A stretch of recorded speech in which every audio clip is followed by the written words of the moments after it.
vérifier que c'est bon. OK. Donc, le dernier blitz va être un peu plus court puisqu'on finit à 50 et que je dois être à Técart à 13 heures. Donc, parfait. Donc, comme je l'ai mentionné tout à l'heure dans le vidéo précédent, on a vu comment, à travers le contrôleur, on pouvait recevoir une information par post provenant de notre vue, de notre fichier .cshtml. On a vu un des concepts importants du patron de conception MVC, qui est le fait que le contrôleur n'est qu'un gendarme ou un aiguilleur, ça va, et devrait contenir le minimum de logique possible. Toute l'intelligence devrait plutôt se trouver à l'intérieur de nos modèles. Donc voilà pourquoi notre modèle logininfo, on lui a rajouté à l'intérieur d'une fonction isLoginInfo valide la logique qui permettait de faire la requête vers la base de données et de retourner un booléen qui allait être vrai ou faux en fonction des informations de login reçues. Donc, petite modification qu'il fallait apporter pour que ça marche correctement. Si je vais ici en mode design sur ma table, lors de sa création, j'avais appelé ma table, ce qui est une erreur puisque table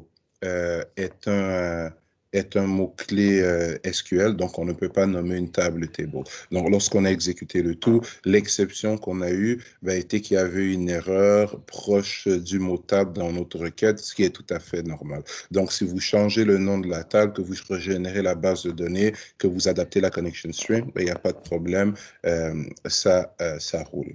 Donc, je vais modifier ici l'exemple pour la dernière chose que je voulais démontrer aujourd'hui.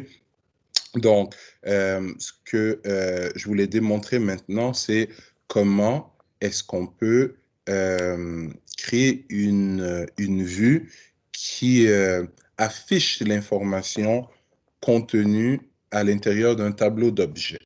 Donc, pour y parvenir, ce que je vais faire, je vais me débarrasser de notre action ici, puisqu'elle nous a déjà permis de démontrer ce qu'on voulait démontrer. Je vais aussi me débarrasser de la vue index qu'on avait et, bon, des vues qu'on avait.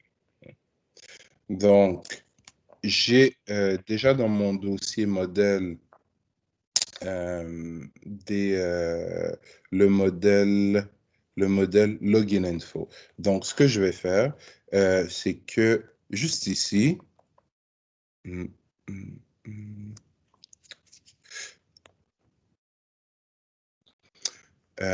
comment je vais faire ça? Oui. Donc, je vais créer allons-y avec une liste. Oui. Une liste, ouais. Donc, je vais créer une liste de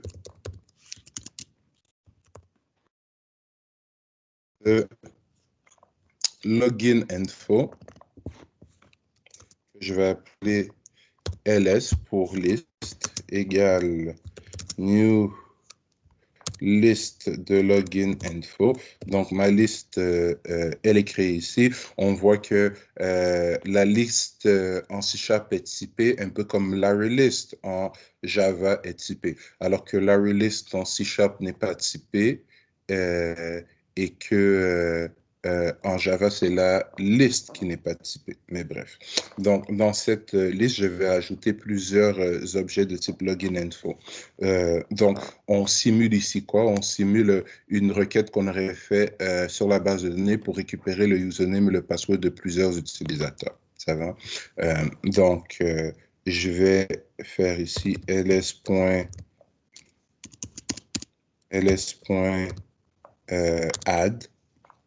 et on va ajouter quoi? On va ajouter un new login info et puisqu'on a utilisé des propriétés automatiques, donc on peut tout simplement y aller ici avec username égale, allons-y ici, comme ceci, password égale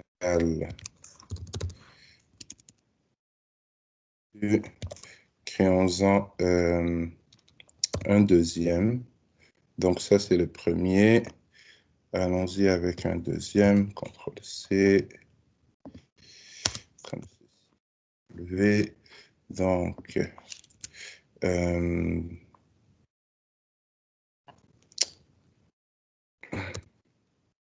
et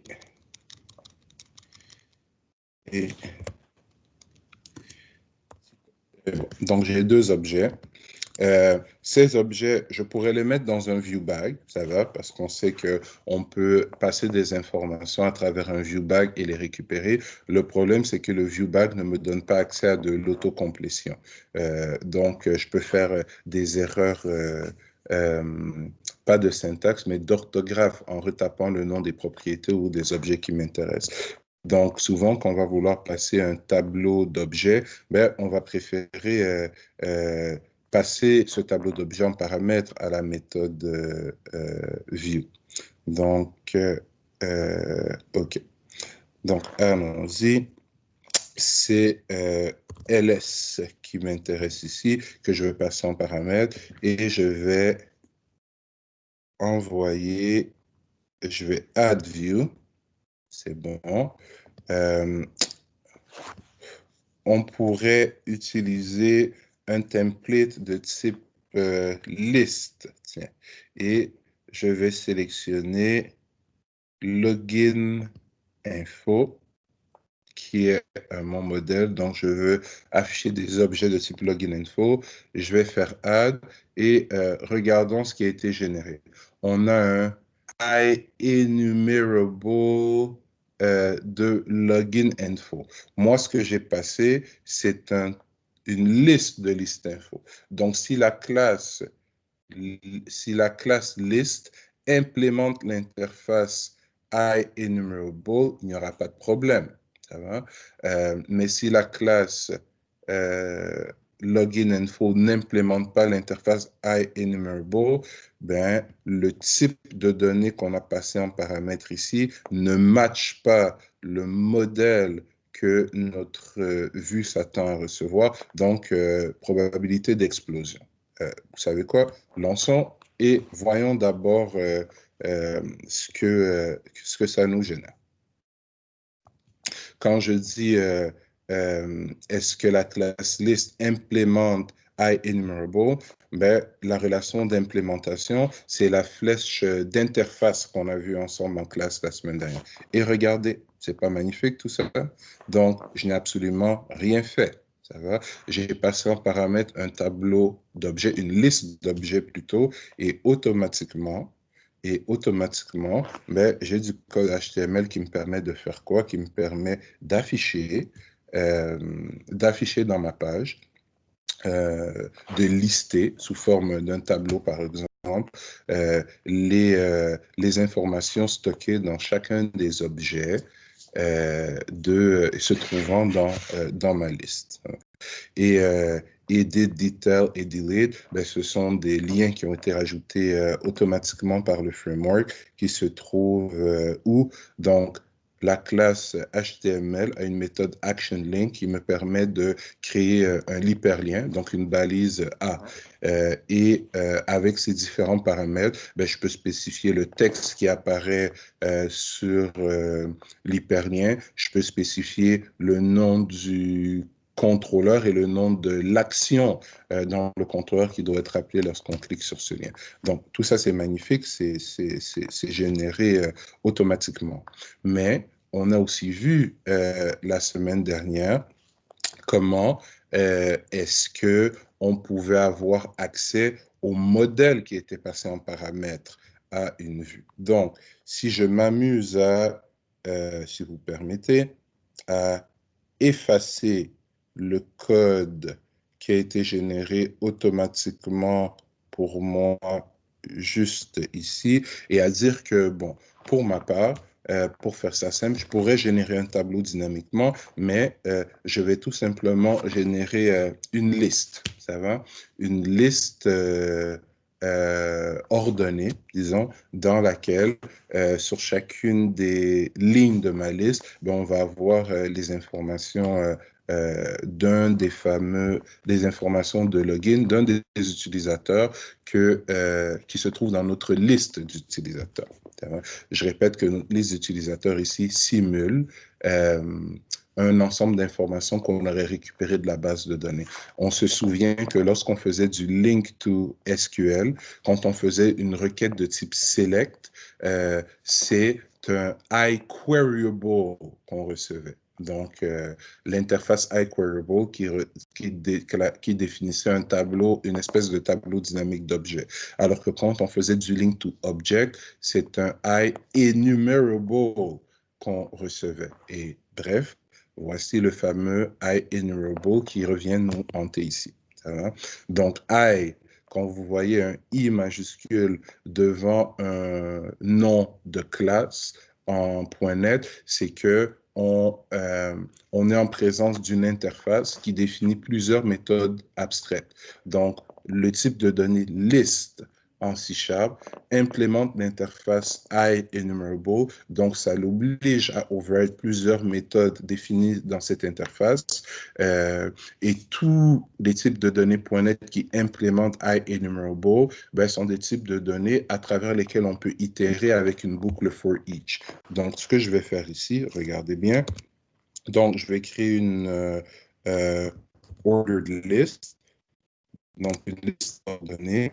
Et à l'intérieur de cette liste ordonnée, je veux faire du code C# pour fouiller de manière dynamique à travers, donc, pour fouiller à travers le modèle que j'ai reçu en paramètre ici et aller chercher une par une les informations de chacun des objets cachés dans ce modèle pour les afficher dans un LI, dans un list item de mon ordered list. Donc, je vais aller comme ceci. Je vais dire à commercial,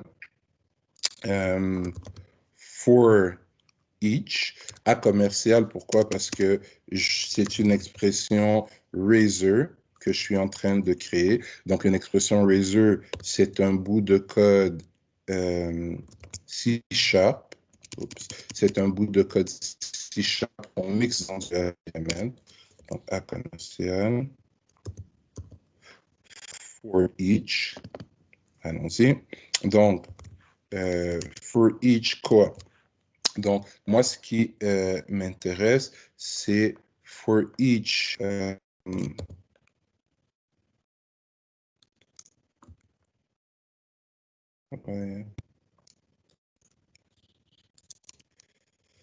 C'est for each login info. Ah là là.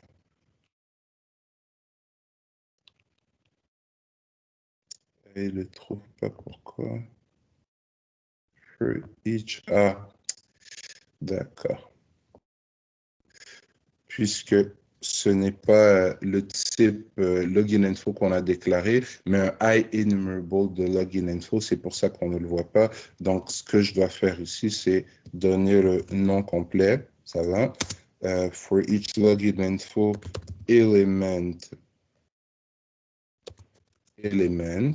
qui est le nom de la variable qui va récupérer chacun des objets in quoi? In modèle. On a vu que le mot-clé modèle ici avec un M majuscule représentait quoi? Représentait le modèle qu'on a récupéré en provenance de notre vue. Donc, modèle, qu'est-ce que je veux faire? J'ouvre les accolades. Donc, pour chacun des login info qui se trouvent dans mon tableau dynamique implémentant l'interface IEnumerable, dans notre cas, c'est une liste. Qu'est-ce que je veux faire? Je veux créer un list item et à l'intérieur de ce list item, je veux faire quoi? Je veux écrire user username suivi de 2 points et je vais mettre à commercial element point. Et on veut afficher quoi? On veut afficher le username. Ça va? Suivi de, je vais me faire un petit espace. un petit espace, suivi de password, deux points, encore une fois, A commercial element, point, password. Donc, ce qui se passe ici, c'est que ma boucle for each, chaque fois, va aller chercher le prochain objet dans ma liste de login info, va le mettre dans éléments et va construire de manière dynamique un list item. Donc, si j'exécute et que tout va bien dans le meilleur des mondes,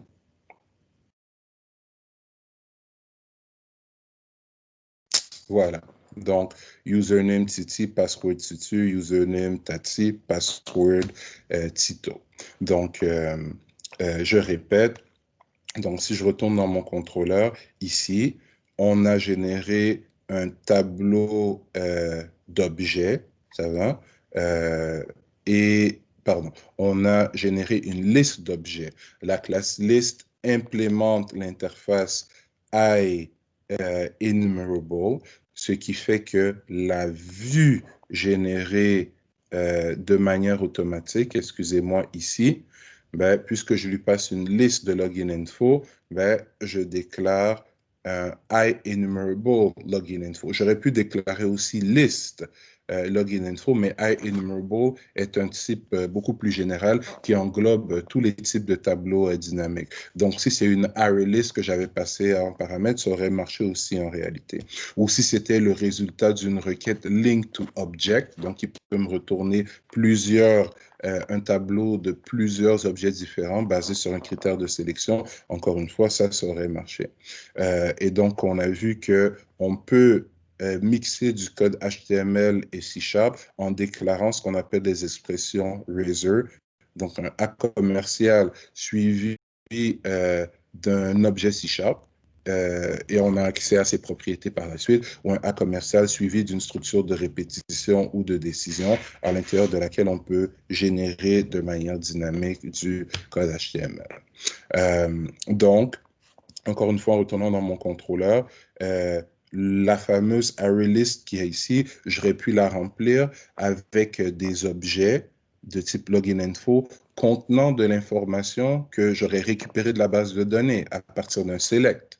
Et donc, ma variable ls ici aurait contenu des informations venant directement de la base de données. Ça va?